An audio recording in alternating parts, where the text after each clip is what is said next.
Hello hi friends, after long time welcome to my YouTube channel. ಬನ್ನಿ, ನಾನಿವತ್ತು ತುಂಬ long break ಆದಮೇಲೆ ಒಂದು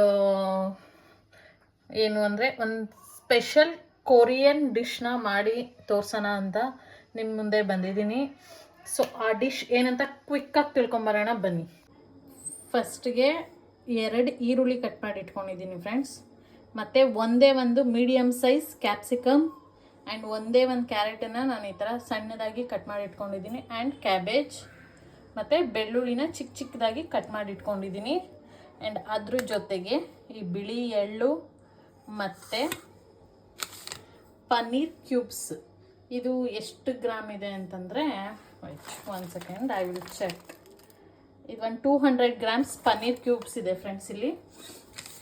and next chilli powder and Szechuan sauce and vinegar, black salt, soya sauce, and this is chili sauce.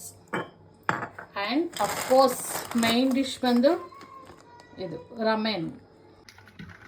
And one ingredient martogide friends, and peanut butter ಬೇಕು ಇದಕ್ಕೆ, ಮತ್ತೆ ನಾವು normally ಅಡುಗೆಗೆ ಯೂಸ್ ಮಾಡ್ತೀವಲ್ಲ ಆ ಸಾಲ್ಟ್ ಬೇಕು. ಬನ್ನಿ ಇವಾಗ ಕ್ವಿಕ್ಕಾಗಿ ಹೇಗೆ ಮಾಡೋದು ಅಂತ ನೋಡ್ಕೊಂಬರೋಣ. ಸೊ ಫಸ್ಟು ನಾವಿಲ್ಲಿ ತವಾನ ಬಿಸಿಗೆ ಇಟ್ಕೊಂಡಿದ್ದೀನಿ ಫ್ರೆಂಡ್ಸ್. ಇವಾಗ ಇದಕ್ಕೆ ನಾವು ಎಲ್ಲ ಇಂಗ್ರೀಡಿಯೆಂಟ್ಸ್, ನಾವು ಈ ತರಕಾರಿ ಏನು ತೊಗೊಂಡಿದ್ದೀವಿ ಅದನ್ನೆಲ್ಲ ನಾವು ಹಾಗೆ ಹಸಿದು ಹಾಕೋಕ್ಕಾಗಲ್ಲ. ಸ್ವಲ್ಪ ಅದು ಕ್ರಂಚಿಯಾಗೂ ಇರಬೇಕು. ಹಾಗೆ ನಾವು ಒಂದು ಸ್ವಲ್ಪ ಆಯಿಲ್ ಹಾಕ್ಕೊಂಡು ಸಪ್ರೇಟಾಗಿ ನಾವು ಇದನ್ನು ಕುಕ್ ಮಾಡ್ಕೋಬೇಕು. ಕುಕ್ ಅಂದರೆ ಜಸ್ಟ್ ಒಂದು 2 ಮಿನಿಟ್ಸ್ ಆರ್ 1 ಮಿನಿಟ್ ಕುಕ್ ಮಾಡ್ಕೊಂಬಿಡೋಣ.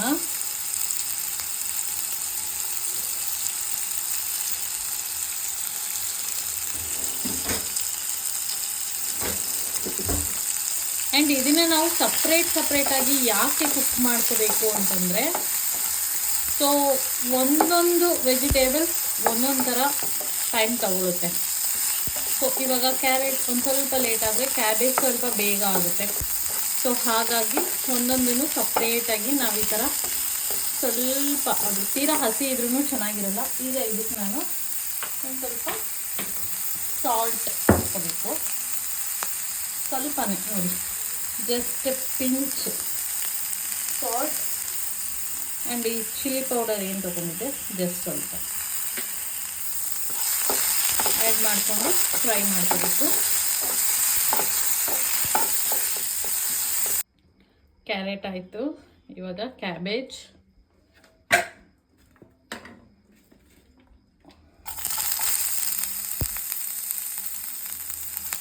ಸ್ವಲ್ಪ ಇದರದ್ದು ಲಾಂಗ್ ಪ್ರೋಸೆಸ್ ಇದೆ ಫ್ರೆಂಡ್ಸ್, ಸ್ವಲ್ಪ ಪೇಷನ್ಸಿಂದ ಮಾಡಬೇಕಾಗುತ್ತೆ.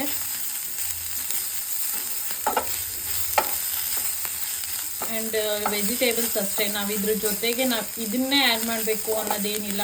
ಇದ್ರ ಜೊತೆಗೆ ಮಶ್ರೂಮ್ ಆ್ಯಡ್ ಮಾಡ್ಕೋಬೋದು. ಆ್ಯಂಡ್ ಮತ್ತು ಈ ಆನಿಯನ್ ಹೂವು ಬರುತ್ತಲ್ಲ ಅದನ್ನು ಕೂಡ ನಾವು ಸ್ಪ್ರಿಂಕಲ್ ಮಾಡ್ಕೋಬೋದು ಮೇಲೆ. ಇವಾಗ ಇದಕ್ಕೆ ಸ್ವಲ್ಪ ನಾನು ಸಾಲ್ಟ್ ಆ್ಯಡ್ ಮಾಡ್ಕೋತೀನಿ.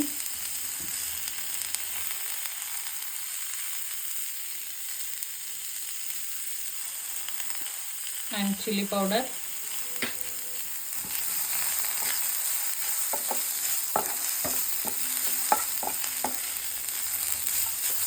ಆ್ಯಂಡ್ ಇದ್ರ ಜೊತೆಗೆ ನೀವು ಮೂಲಂಗಿ ಕೂಡ ಆ್ಯಡ್ ಮಾಡ್ಕೋಬಹುದು, ಆ್ಯಂಡ್ ಸ್ವೀಟ್ ಕಾರ್ನ್ ಆ್ಯಡ್ ಮಾಡ್ಕೋಬೋದು. ಯಾರಿಗೆ ಯಾವ್ಯಾವ ವೆಜಿಟೇಬಲ್ಸ್ ಇಷ್ಟ ಅದನ್ನೆಲ್ಲ ನಾವು ಆ್ಯಡ್ ಮಾಡ್ಕೋಬಹುದು friends.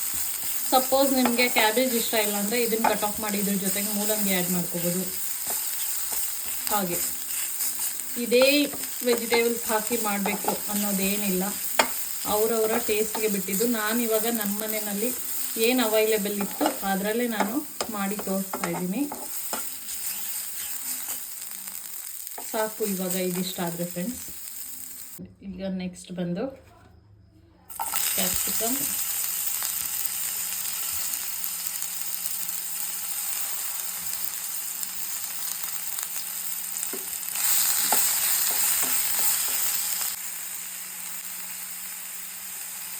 pinch of salt and chili powder.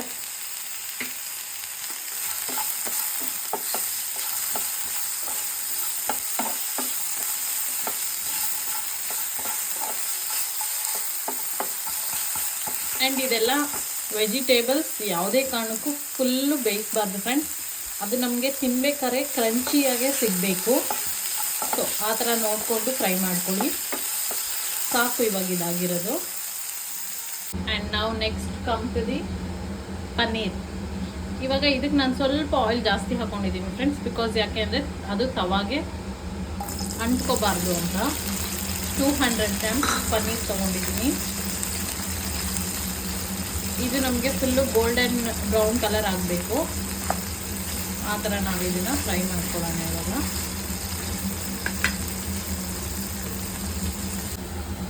And ನೋಡಿ ಫ್ರೆಂಡ್ಸ್, ಪನ್ನೀರು ಈ ಥರ ಫುಲ್ ಗೋಲ್ಡನ್ ಬ್ರೌನ್ ಕಲರ್ ಬರೋವರೆಗೂ ಫ್ರೈ ಮಾಡ್ಕೋಬೇಕು. ಇವಾಗ ಇದಾಗಿದೆ. ಇದಕ್ಕೂ ಕೂಡ ನಾನು ಇವಾಗ ಸ್ವಲ್ಪ ಸಾಲ್ಟ್ ಜಾಸ್ತಿನೇ ಬಿದ್ದೋಯ್ತು, ಸ್ವಲ್ಪ ಲಾಸ್ಟಲ್ಲಿ ಅಡ್ಜಸ್ಟ್ ಮಾಡ್ಕೊಳ್ಳೋಣ. And chilli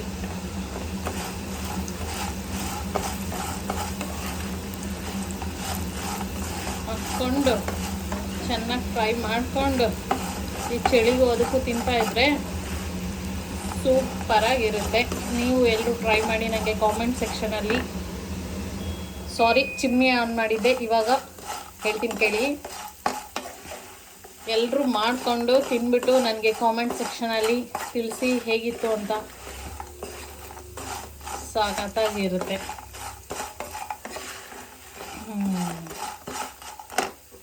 paneer is ready.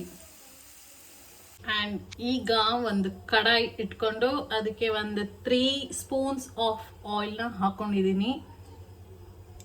ಇವಾಗ ಇದಕ್ಕೆ ನಾವೇನು ಕಟ್ ಮಾಡಿ ಇಟ್ಕೊಂಡಿದ್ವಿ ಬೆಳ್ಳುಳ್ಳಿನ ಸೇರಿಸ್ಕೊಂಡ್ಬಿಡೋಣ. ಈ ಬೆಳ್ಳುಳ್ಳಿ ಸ್ವಲ್ಪ ಗೋಲ್ಡನ್ ಕಲರ್ ಫ್ರೈ ಆಗಬೇಕು ಫ್ರೆಂಡ್ಸ್.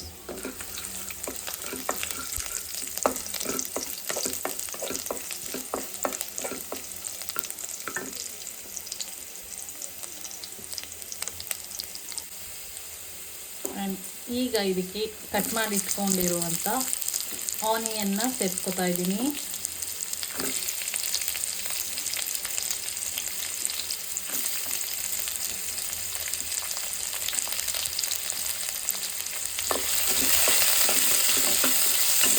ಆನಿಯನ್ನು ಅಷ್ಟೇ ಸ್ವಲ್ಪ ಗೋಲ್ಡನ್ ಬ್ರೌನಿಶ್ ಆಗಬೇಕು, ಅಲ್ಲಿವರೆಗೂ ಚೆನ್ನಾಗಿ ಫ್ರೈ ಮಾಡ್ಕೊಂಡ್ಬಿಡೋಣ.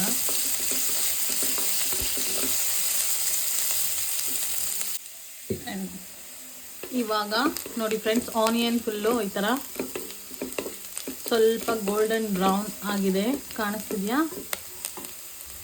ಈಗ ನಾನು ಇದಕ್ಕೆ ನಮಗೆ ಎಷ್ಟು ನೀರು ಬೇಕೋ ಅಷ್ಟನ್ನು ಸೇರಿಸ್ಕೊತಾ ಇದ್ದೀನಿ. ನೋಡಿ, ನಾನು ಈ ಚೊಂಬಲ್ಲಿ 2 ಚೊಂಬು ಹಾಕ್ತಾ ಇದ್ದೀನಿ. ಆ್ಯಂಡ್ ಈಗ ನಾನು ಇದಕ್ಕೆ ಸ್ವಲ್ಪ ಒಂದು ಸ್ಪೂನಷ್ಟು ಸೋಯಾ ಸಾಸ್ ಹಾಕ್ಕೊಂಡೆ. ಆ್ಯಂಡ್ 1/2 ಸ್ಪೂನಷ್ಟು ವಿನಿಗರ್ ಆ್ಯಡ್ ಮಾಡ್ಕೋತಾ ಇದ್ದೀನಿ. ಆ್ಯಂಡ್ ಇದೇನು ಗೊತ್ತಾ, ಶೆಜ್ವಾನ್ ಚಟ್ನಿ ಅಂದ್ಬಿಟ್ಟು ಇದು ಒಂದು 2 ಸ್ಪೂನ್ಸ್ ಹಾಕ್ಕೊತಾ ಇದ್ದೀನಿ ಫ್ರೆಂಡ್ಸ್ ನಾನು.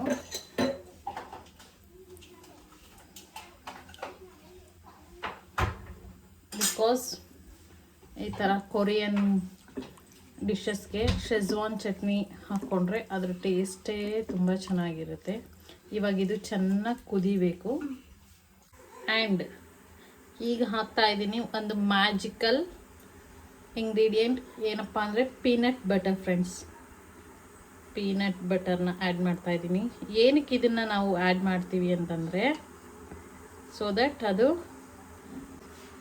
ಸೂಪ್ ಅನ್ನೋದು ನಮಗೆ ಒಂದು ತಿಕ್ಕಾಗಿ ಬರಲಿ ಅಂತ. ನೋಡಿ, ನಾನಿಲ್ಲಿ ಈ ಥರ ಹಾಗೆ ಹಾಕ್ಬಿಟ್ರೆ ಗಂಟಾಗಿ ಉಳ್ಕೊಂಡ್ಬಿಡುತ್ತೆ. ಸೊ ದಟ್ ನಾನು ಅದನ್ನು ಬಿಸಿಯಾಗಿ ಸೈಡಲ್ಲಿ ಅದನ್ನು ನೀಟಾಗಿ ಮೆಲ್ಟ್ ಮಾಡ್ತಾ ಇದ್ದೀನಿ. ಸೊ ಸೂಪ್ ನಮಗೆ ತಿಕ್ಕಾಗಿ ಬರಲಿ ಅಂತ. ಆ್ಯಂಡ್ ಈಗ ನೋಡಿ ಫ್ರೆಂಡ್ಸ್, ಇದು ಚೆನ್ನಾಗಿ ಬಾಯ್ಲ್ ಆಗ್ತಾ ಇದೆ. ಇವಾಗ ನಾನು ಆ ರಮೇನ್ ಒಳಗಡೆ ಏನು ಬರುತ್ತೆ ಪೌಡರ್, ರಮೇನ್ ಪೌಡರ್, ಅದನ್ನು ನಾನು ಆ್ಯಡ್ ಮಾಡ್ಕೊತಾ ಇದ್ದೀನಿ.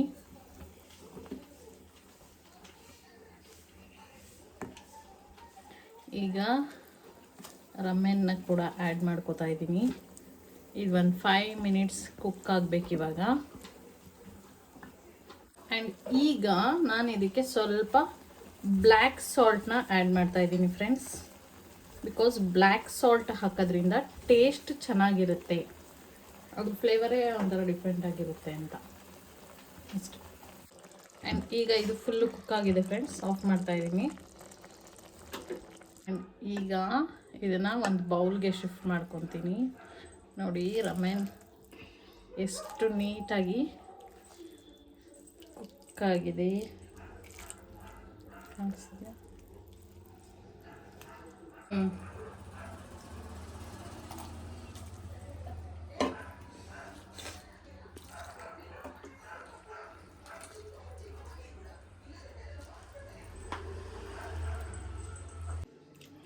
ನೋಡಿ ಫ್ರೆಂಡ್ಸ್, ನಾವು ಏನೇನು ವೆಜಿಟೇಬಲ್ಸ್ ತೊಗೊಂಡಿದ್ವಿ ಅದನ್ನೆಲ್ಲ ನಾನಿಲ್ಲಿ ಮೇಲೆ ಹಾಕ್ತಾಯಿದ್ದೀನಿ. ಆ್ಯಂಡ್ ಅದ್ರ ಜೊತೆಗೆ ಸ್ವಲ್ಪ ನಾವು ಬಿಳಿ ಎಳ್ಳನ್ನೇನು ತೊಗೊಂಡಿದ್ವಿ ಅದನ್ನು ಕೂಡ ಹಾಕ್ಕೋತಾ ಇದ್ದೀನಿ.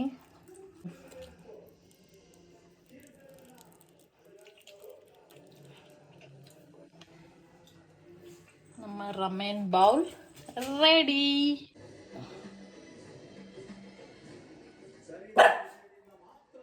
ಬಿಸಿ ಬಿಸಿ ರಮೆನ್ ಬೌಲ್ ರೆಡಿ.